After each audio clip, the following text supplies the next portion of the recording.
के विवाद पे ज्यादा चर्चा करनी चाहिए कि जिस तरह से भर्तियों में घोटाले उत्तर प्रदेश सरकार में हुए हैं, पेपर लीक होते हैं, मुख्यमंत्री कानून व्यवस्था की बात करते हैं। उत्तर प्रदेश में कानून व्यवस्था कहाँ है? वो तो बीजेपी नेताओं की चौखट पे दम तोड़ चुकी है। 68,000 की भर्ती में, शिक्षक भर्ती में 20,000 पदों घोटाला हुआ था। करना ये चाहिए था कि उस मंत्री, शिक्षा मंत्री को जेल भेजना चाहिए था, जबकि उनको जेल भेजने के बजाय आज तक वो पद जो है दलित पिछड़े वर्ग को नहीं मिले।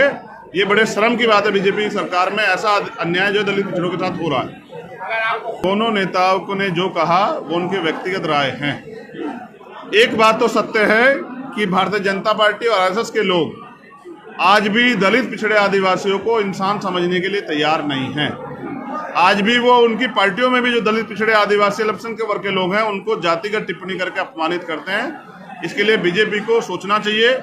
और मैं इस बात का समर्थन करता हूं कि रामचरितमानस में जो भी शूद्रों को, महिलाओं को अपमानित करने जैसी टिप्पणियां हैं, उनको अब उससे वहां से निकालने का समय आ गया है। आपको लगता है कि वो चौपाई वहां से निकालनी चाहिए? देखिए, मैं फिर कह रहा हूं कि किसी भी समाज, किसी भी वर्ग को अगर अपमानित करने वाली बात कहीं भी लिखी गई है तो उसको अब हटाने का समय आ गया, क्योंकि सभी समाज में जागरूकता पैदा हो गई है। कोई भी अपमान नहीं सहना चाहता। वहीं मैं ये भी बता देता हूं कि हमारा सबसे बड़ा धर्म ग्रंथ वो भारतीय संविधान है, और संविधान के हिसाब से सभी लोगों को सम्मान और अवसर के साथ, स्वाभिमान के साथ जीने का अधिकार है। ये सरकार उसको छीनने का काम बंद करे। समर्थन कर रहे हैं, इस तरीके से कमजोर हो रही है, आप अपने आप को कहां मानते हैं?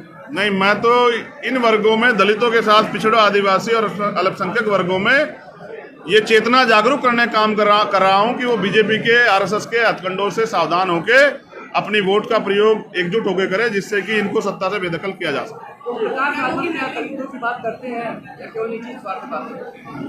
दोबारा से कहेंगे?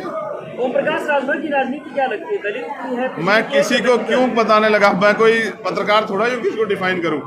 मैं तो एक बाबा साहब अम्बेडकर और मानव काशीराम साहब के, मामला रामस्वरूप वर्मा जी के आंदोलन का एक सिपाही हूं। उस आंदोलन पे मुझे आप कुछ पूछेंगे तो शायद मैं आपको बता पाऊंगा। बात करते हैं बाबा साहब के संविधान की, लेकिन भारतीय जनता पार्टी साथ भी रहती है। मेरे आसपास तो नहीं दिखाई दे रहे हैं। जब वो मिले तो उनसे पूछेगा कि उनके मन में क्या है।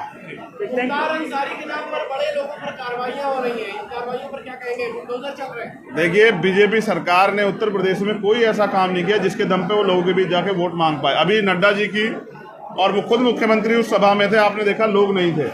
अब उनका एक ही उद्देश्य है, किस तरह से हिंदू मुसलमान का वो बना रहे। इसलिए जानबूझ के मुस्लिम लीडर्स को, मुस्लिम जो रोजगार करने वाले जो बिजनेसमैन है, उनको टारगेट किया जा रहा है, जिससे कि उनको दिखा के और एक माहौल बनाया जाए। जनता समझ चुकी है, अब जनता सबक सिखाएगी। मुस्लिम नेता भी योगी आदित्यनाथ की प्रशंसा कर रहे हैं, ठीक आमद कर रहे हैं, अच्छे मुख्यमंत्री हैं। समय बड़ा बलवान होता है, जब कोई सत्ता में होता है उसकी प्रशंसा स्वयं करा ही देता है। मैंने तो बहुत सारे अधिकारी भी प्रशंसा करते देखे। देखिए, आज Azad Samaj party legal cell का द्वितीय सम्मेलन था अधिवक्ताओं का।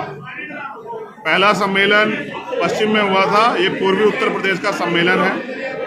आजाद समाज पार्टी काशीराम अधिवक्ता सेल जो धीरे धीरे पूरे उत्तर प्रदेश के सभी जिलों में, सभी तहसीलों तक जिसका निर्माण हम लोग कर रहे हैं, आज उनका सम्मेलन, और पूर्व में जो लोग, पूर्व के जो जिले हैं उनके अधिवक्ताओं का सम्मेलन जो है यहाँ मऊ में प्रस्तावित था, उसी में शामिल होने के लिए मैं आया हूँ। उनकी अधिवक्ताओं की कुछ मांगे हैं, जैसे अधिवक्ताओं को भी पेंशन का लाभ मिलना चाहिए, और एक जो सबसे बड़ी मांग जो दलित, पिछड़े, आदिवासी और अल्पसंख्यक जो वर्ग है उनके अंदर जिसकी बहुत लंबे समय झटपटाहट है, उनका ये मानना है और ये न्यायोचित मांग है कि अब कोलोजियम सिस्टम को खत्म करके all India judicial service commission बननी चाहिए, और दलित, पिछड़े, आदिवासी और अल्पसंख्यक को भी सुप्रीम कोर्ट और हाई कोर्ट में जज बनने का अवसर प्राप्त होना चाहिए। जब एक चपरासी से लेके एक IAS तक के लिए परीक्षा होती है, तो जज बनने के लिए भी परीक्षा होनी चाहिए। ये जो द्वार बंद करके दलित, पिछड़े, आदिवासी, अल्पसंख्यक को रोका गया है, बहुत दिन से इस गुलामी को दलित, पिछड़े, आदिवासी, अल्पसंख्यक सह रहे हैं। अब वो इसको सहना नहीं चाहते। अब वो चाहते हैं कि सुप्रीम कोर्ट, हाई कोर्ट में उनका प्रतिनिधित्व मिले। 2024 बहुत दूर है, अभी 2023 और नगर निकाय, नगर पालिका का चुनाव जल्दी आने वाला है।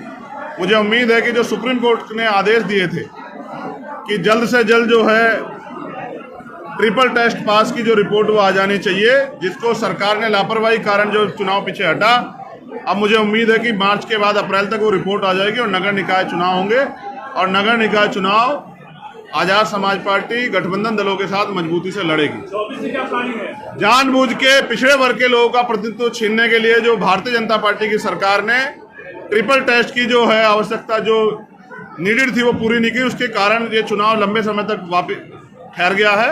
अब उम्मीद है कि माननीय सर्वोच्च न्यायालय के आदेश पे चुनाव जल्द उत्तर प्रदेश में होगा। 24 तैयारी क्या है? 24 की तैयारी ये है कि जैसे बिहार में जातिगत जनगणना हो रही है तो पूरे देश में जातिगत जनगणना होनी चाहिए। किस जाति कितनी संख्या, किस जाति का कितना प्रतिशत, सुप्रीम कोर्ट, हाई कोर्ट, यूनिवर्सिटियों में चांसलर, जो सेक्रेटरी अंडर सेक्रेटरी हैं, किस जाति के कितने, सीबीआई, ईडी, इनकम टैक्स में दलित पिछड़े आदिवासी को मौका मिला नहीं मिला, इन सब